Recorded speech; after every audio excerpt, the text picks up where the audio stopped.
Bom dia, oitavo ano. Esse vídeo ele está sendo preparado para vocês como um vídeo de revisão do nosso segundo bimestre, né? Essa semana a gente vai ter aula pelo Zoom também.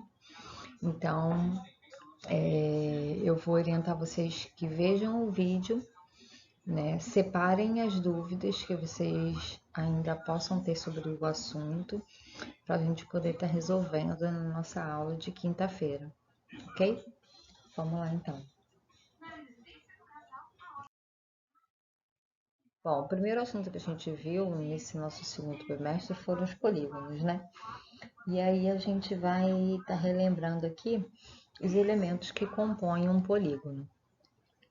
A gente tem aí o desenho de um polígono de 5 lados, né? Um pentágono. E os elementos que compõem ele estão marcados aí. Vamos lá. Primeiro nós temos os lados, né? Os lados são os segmentos de reta que formam a linha poligonal.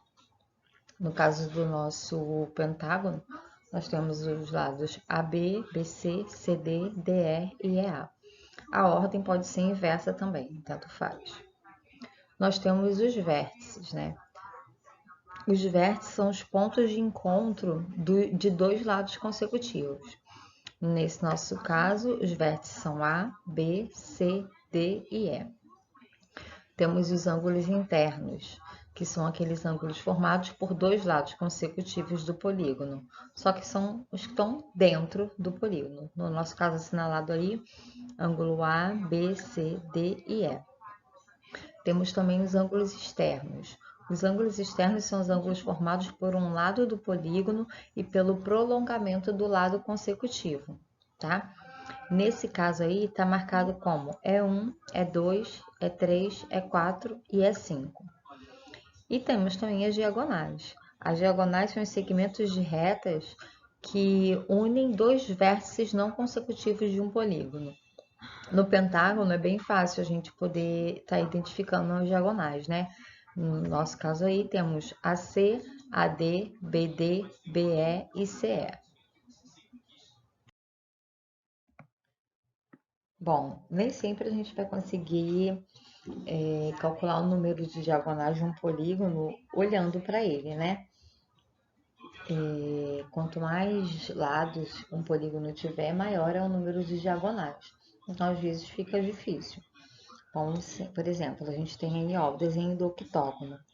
Olha só quantas diagonais ele tem, né? Na hora de a gente desenhar, se a gente fosse tentar desenhar essas diagonais, a gente poderia se confundir. Então, tem uma fórmula, né, para a gente poder descobrir. E a fórmula é D, que é o número de diagonais, é igual a N, que multiplica N menos 3 sobre 2. Então, essa é a fórmula para se encontrar quantas diagonais tem um polígono, onde D é o número de diagonais e N é o número de lados.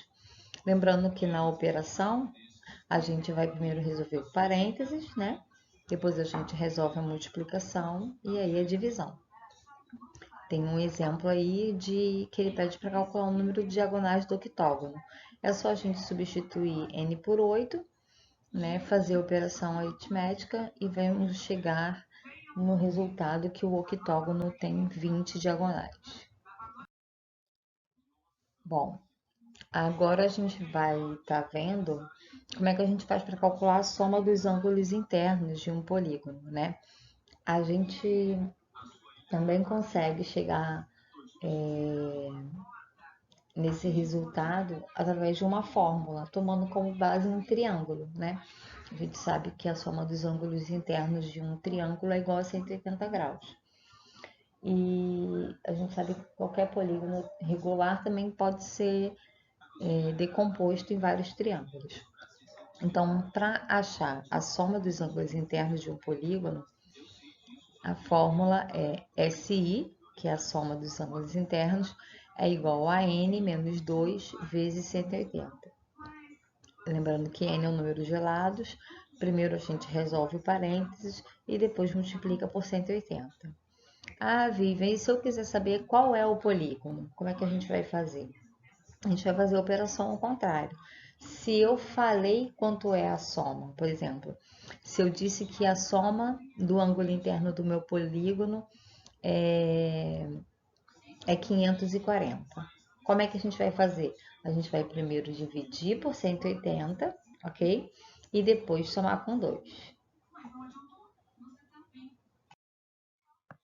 Bom, no aula 4, acho que quando a gente falou sobre soma das medidas dos ângulos externos, eu mostrei para vocês que em qualquer polígono, né, a soma da medida dos ângulos externos desse polígono é igual a 360. Então, isso aí não muda, ok?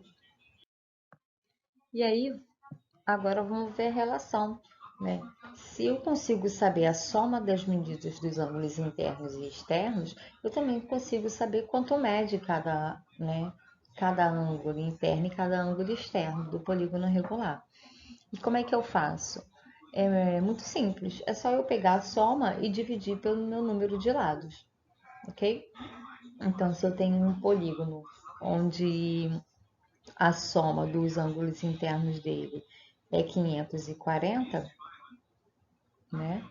É só eu dividir 540, eu sei que é um pentágono, né? Só pegar o 540 e dividir por 5. Então, cada ângulo interno é igual a 108. A mesma coisa do ângulo externo. Se eu sei que a soma dos ângulos externos de qualquer polígono é 360, e se eu quero saber quanto vale cada ângulo externo do pentágono, é só dividir o 360 por 5, que vai dar 72. Bom, para finalizar aqui, a gente vai ver as transformações geométricas, né? Que a gente também já estudou bastante isso desde o ano passado. E as principais que eu separei aqui para vocês é a reflexão, a rotação e a translação.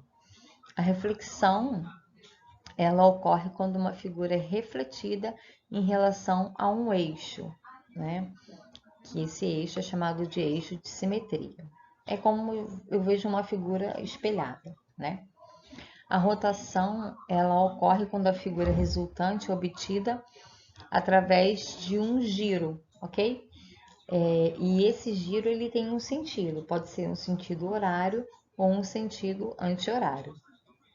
E esse ponto, né, é chamado de ponto de eixo de rotação, ok?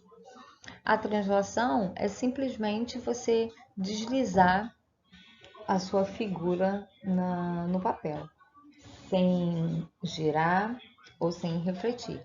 É simplesmente um deslizamento da figura. Lembrando que toda translação tem um sentido e uma distância. Bom, pessoal, a gente acaba por aqui. Foi um vídeo bem curtinho, porque a gente já estudou bastante isso. Então, vejam o vídeo, tentem fazer as listas, né, de revisão e as dúvidas a gente tira na aula de quinta-feira, ok? Beijos e até quinta.